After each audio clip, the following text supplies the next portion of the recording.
L'introduction étant terminée, nous allons maintenant passer aux règles de nomenclature en chimie organique. Vous savez tous qu'un homme averti en vaut deux. Alors voilà, lorsque vous allez lire ces règles, certaines de ces règles vont vous paraître très obscures. Vous risquez de vous dire, mais qu'est-ce que c'est que ces règles-là? C'est n'importe quoi, c'est du délire, ils avaient trop fumé ce jour-là. Alors non, pas du tout. Ces règles, qui ont à peu près une centaine d'années, elles ont été écrites avec un but très simple. Il fallait que n'importe où dans le monde, chaque chimiste appelle une molécule de la même façon. Ces règles, elles sont strictes et elles ne sont pas à comprendre. Il faut les apprendre et les exécuter froidement. Alors avant de développer ces règles, nous allons faire un petit topo sur les différentes façons que vous connaissez pour représenter une molécule. Et quelle molécule va-t-on choisir? Eh bien, bien évidemment, votre molécule préférée, l'éthanol. Et ça, c'est pas Philippe qui dira le contraire. Alors, pour représenter l'éthanol, vous connaissez trois façons. Vous connaissez la formule brute, la formule développée et la formule semi-développée. On va rajouter cette année la formule topologique, mais vous allez voir, c'est pas bien plus compliqué et c'est surtout beaucoup plus efficace. Alors, la formule brute. La formule brute, elle renseigne sur la nature et le nombre d'atomes dans une molécule. Alors, elle est pratique pour calculer une masse molaire, mais pour dessiner une molécule, elle sert à rien parce qu'avec une formule brute, admettons qu'il y ait 3 atomes de carbone, on peut déjà écrire presque une dizaine de molécules différentes. Avec la formule brute, on n'a pas connaissance de la connexion des atomes entre eux, et ça nous limite fortement. C'est pour ça que la formule développée est beaucoup plus efficace. La formule développée, elle renseigne sur la nature des liaisons liant les différents atomes. Elle diffère de la formule de Lewis par l'absence de doublés non liants. Donc là, on écrit vraiment tous les atomes et toutes les liaisons entre ces atomes. On a une version un petit peu plus compacte de cette formule développée, c'est la formule semi-développée. On ne fait plus apparaître les liaisons entre les atomes de carbone, d'azote et d'oxygène avec l'atome d'hydrogène. Et enfin, on a la représentation topologique. Alors, on va lire ces quelques règles. Une chaîne carbonée est représentée par une ligne brisée. Les atomes autres que ceux de carbone et d'hydrogène sont écrits. Et les atomes d'hydrogène liés à un atome autre que le carbone est écrit. Par exemple, pour l'éthanol, ici on a un premier carbone, on est en bout de chaîne, c'est un CH3. Ensuite, on arrive ici à un endroit où la chaîne se brise, on a un autre carbone, c'est un CH2. Et enfin ici, on a la fonction, l'oxygène, et comme c'est un oxygène, on écrit l'hydrogène qui lui est lié. Donc voilà pour ces représentations. Et là, je sais déjà ce que vous vous dites. Là, je te vois bien, Étienne, en train de dire oui, mais qu'est-ce que c'est que ce bazar? On nous apprend 36 façons pour écrire la même chose. Alors, pourquoi les chimistes organiciens ont inventé les formules développées, semi-développées, topologiques? Et il y en a d'autres, ça ne s'arrête pas là. Il y a encore une version améliorée de la version topologique, mais on verra ça, on verra pas ça du tout, parce que ça, c'est après le bac. On va répondre à cette question d'abord, c'est pour gagner du temps.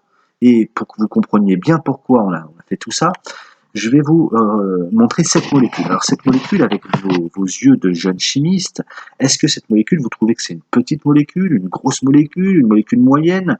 La plupart du temps, quand je pose cette question-là, les élèves de première et de terminale me disent c'est une grosse molécule. Alors oui, elle est plus grosse que celle que vous avez l'habitude d'écrire, mais néanmoins, un chimiste organicien va qualifier cette molécule de taille modeste. Et si je vous demande maintenant de prendre un stylo et de la recopier en formule développée, combien de temps allez-vous mettre, sachant qu'il faut respecter, si possible, les différents angles de liaison, et il y a beaucoup d'atomes de carbone à écrire, vous allez mettre à peu près entre 1 minute 40 et 2 minutes pour dessiner tout ça. Et admettons que vous travaillez dans un laboratoire, votre chef vient vous voir et vous demande alors qu'est-ce que tu es en train de faire? Là, vous lui dessinez la molécule que vous êtes en train de synthétiser. Vous n'avez pas fini d'écrire la molécule, votre chef il s'est déjà barré, il n'a pas le temps, de vous regarder pendant 3 plombes pour écrire des molécules. Donc on a besoin d'une façon plus efficace pour dessiner tout ça.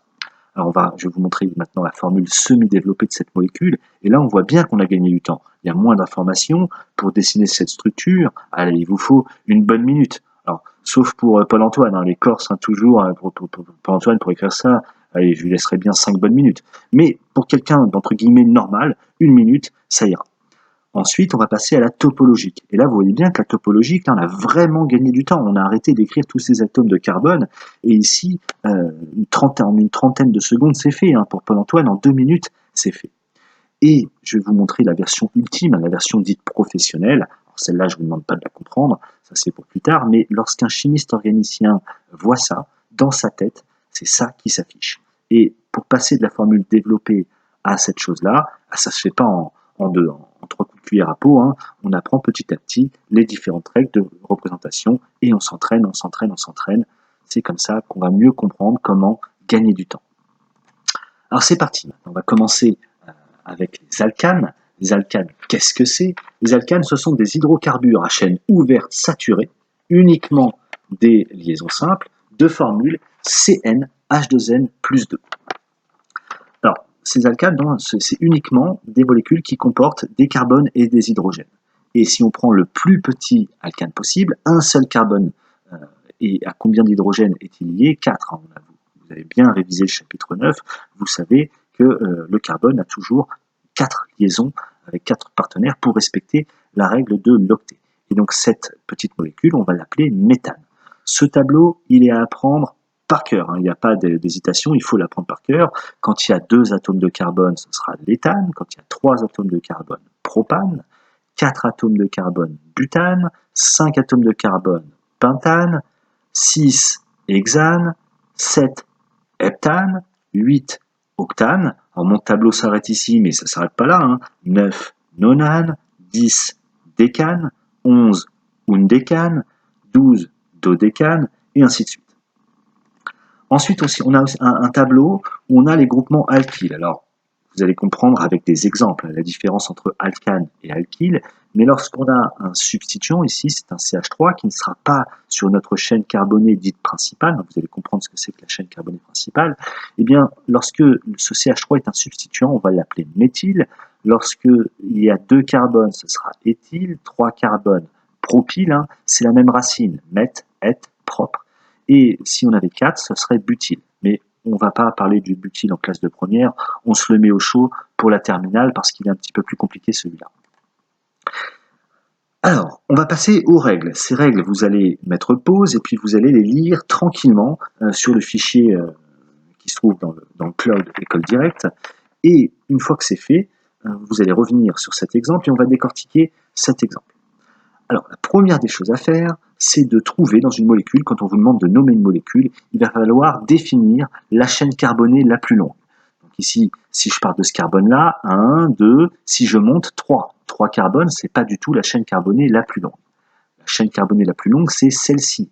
Elle comporte 6 atomes de carbone, et donc cette molécule fera partie de la famille des hexanes. Alors, ce n'est pas l'hexane, il n'y a qu'un seul hexane, mais c'est un hexane. Il y a des substituants sur cette chaîne carbonée principale, et je prends bien la peine de noter ici 1, 2, 3, 4, 5, 6, et cette numérotation, c'est pas le hasard, hein. On aurait pu, un élève qui va mettre le carbone numéro 1 ici, ne va pas respecter les règles, et je vous laisse découvrir pourquoi, et si vous ne comprenez pas pourquoi, on verra ça en exercice. Donc ici, voilà, j'ai trouvé ma chaîne carbonée la plus longue, je l'ai numérotée, et ensuite je vais passer aux substituants. Tout ce qui n'est pas sur cette chaîne, je vais l'entourer et je vais le nommer. Alors ici, on a un premier méthyle, un seul carbone, ici on a un autre méthyle, et ensuite on a un éthyle. Voilà. Il faut bien identifier ces substituants, et ensuite il va falloir préciser les numéros, leurs indices de position. Ce méthyle se trouve en position 2, celui-ci en position 4, et l'éthyle se trouve en position 3. Maintenant qu'on a fait tout ça, on a toutes les choses en main pour nommer notre molécule. On va commencer par nommer les substituants. Et par quel substituant commence-t-on? On va commencer, c'est l'ordre alphabétique qui prime. L'éthyle, le E, se trouve devant le M dans l'ordre alphabétique. Et donc, on va commencer par l'éthyle. L'éthyle se trouve en position 3. Donc, on va écrire 3 éthyles. Ensuite, on va préciser que l'on a 2 groupements méthyles en précisant leur position, 2,4. Et comme il y a 2 méthyles, on va dire diméthyle. S'il y avait 3 méthyles, on aurait dit triméthyle, 4 tétra, etc., etc. Et ensuite, on va nommer la chaîne carbonée la plus longue. Ce qui nous donne au final 3 éthyles, 2,4 diméthyle, hexane.